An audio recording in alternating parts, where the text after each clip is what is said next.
Hi everyone, this is Mr. Neil Writer, also known as the Wax Whisperer. Thank you for tuning into this latest video.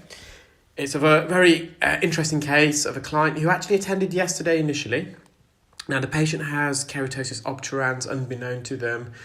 They've been suffering for the last 5 weeks. They felt their symptoms became apparent 5 weeks ago. Now, let me explain what keratosis obturans is. But before I do that, actually, so yesterday we spent the best part of 45 minutes trying to remove this keratosis obturans, and I was able to remove the outer 2/3. So this, what you see, this plug of skin that's remaining deep immediately in the ear.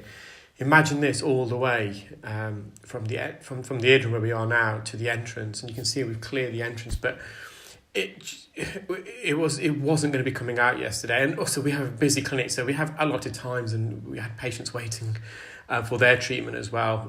So what I advised the patient to do was to put some sodium bicarbonate drops after yesterday's appointment and also today, and I just squeezed them in after the clinic today after work just to get them sorted for the weekend. So patient came back, had been using sodium bicarb drops. So now yesterday's video I don't unfortunately have, because it took 45 minutes. It didn't end up saving on my ClearScope because I ran out of memory. It was a long procedure, and so, but you can imagine the struggle that we had just by looking at this plug of skin. So now we'll classify this as grade 3 keratosis obturans. So what is keratosis obturans? Keratosis obturans is a buildup of dead keratin.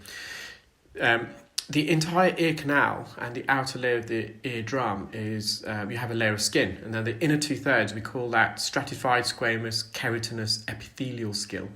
It's like the skin is 5 layers, but it's very, very thin. It's wafer thin. It's less than 0.1 millimeters in thickness. And as the skin dies off the eardrum and off the ear canal, it should shed sideways, laterally out of the ear in a conveyor belt motion. That's the way the ear has evolved over millennia. If the ear did not evolve in that manner, then everyone's ears would be full of dead skin. The skin will just die, drop, collect in the ear, and everyone would have this condition. Unfortunately for this gentleman, this skin, as it's dying and shedding, especially off the eardrum, it's not migrating. It's just staying there. And then you have another layer of skin underneath growing, and that dies. Then another layer, and then it forms a plug. And this plug, it expands, and it's almost like I was trying to explain it to the patient today. It's almost like a rubber ball. It's got that consistency. This dead skin, it's so thick. It's got a rubber consistency, and when you're trying to peel it off the canal, it's so much resistance. It flaps back, and this plug's getting bigger and bigger and bigger. And we'll classify this as a grade 3 because grade 3 means you have moderate expansion of the ear canal. So this plug of keratin that was getting so big and growing outwards, it caused the ear canal to also expand. It was compressing against the canal walls, and in the mid part of the ear canal, just where we are here, is quite a moderate expansion of the ear canal. So that we classify that as a grade 3. So the worst one is a grade 4. That's when you get significant expansion. You get almost the fleshy part of the ear canal is almost eroded as well. It almost appears like a canal cholesteatoma, grade 4. So it's still very difficult to remove, unfortunately, despite the patient using drops. The patient was great, very still. And the reason why it was unbeknown to the patient, this is a benign condition. So when we say benign, it's slow growing, and the patient's probably blissfully unaware that this plug of skin's growing until it gets to a point where suddenly one day he's not even able to hear. Quite often read comments on some of the videos, how can people let their ears get that bad? And honestly, with earwax and dead skin, sometimes the patient's fully unaware. They don't notice any symptoms until the plug of wax or skin completely blocks the ear canal. The patient, however, did notice their symptoms 4 or 5 weeks ago, so maybe if they could get it a bit treated at that stage, it would have been a bit easier. But we've got the patient on a patient plan now, so we're going to turn every year. Even if there's only a little bit of keratin, we're going to remove it for him so it doesn't get to this stage again. And they're going to use sodium bicarbonate earwax drops on a regular basis fortnightly. Sodium bicarb is much better for dead skin than ear roll.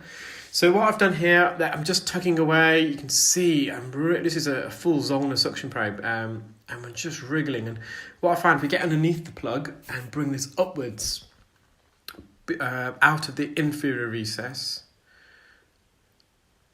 And the patient at this stage, it was obviously the patient attended with severe earache. It was a really severe earache, and even at this stage, as I'm pulling the wax, you can see we're not making contact with the canal at all. But it was finding it really uncomfortable. I've had nasal packs before in my nose, and when they remove nasal packs out your nose, it's the most horrible thing one can ever be put through. So when they remove it, it's almost like they're pulling your brain out of your nose, and it's horrible. So I wouldn't wish it upon my worst enemy. And I suspect for this patient, removing this plug of dead keratin out of the ear would simulate my experience of having nasal packs removed from my nose. It's not a pleasant feeling, but the patient was great, very still. You can just see how deep this is, and I'm just tugging away patiently. And you can see the outer layer of this keratin, it's really white, it's the fresher layer of keratin. As we go inside the plug, you can see the older, darker layers. Now, I mean, you wouldn't, it just looks like a white pill there. The patient asked if they can take it home so they can show their wife, which I said, yes, that's no problem. I suspect they're going to use it as ear defenders. We were joking about it. So you can see the posterior part of the eardrum. Now it's just this thick layer of skin anteriorly, and I was quite amazed by how thick this layer of skin was, and you'll see it in a moment. So I'm just using a fine end gauge at the moment. I'm just going to go back into the ear, and we're going to lift this delicately off the eardrum. And it was an extremely thick layer of skin. It's probably the thickest skin adhesions I've ever removed from keratosis obturans. It's probably one of the most challenging cases I've had as well. The patient was barely able to hear our suction machine upon entering the clinic, and even they were surprised that they could hear the suction machine afterwards. They were surprised that it was quite loud.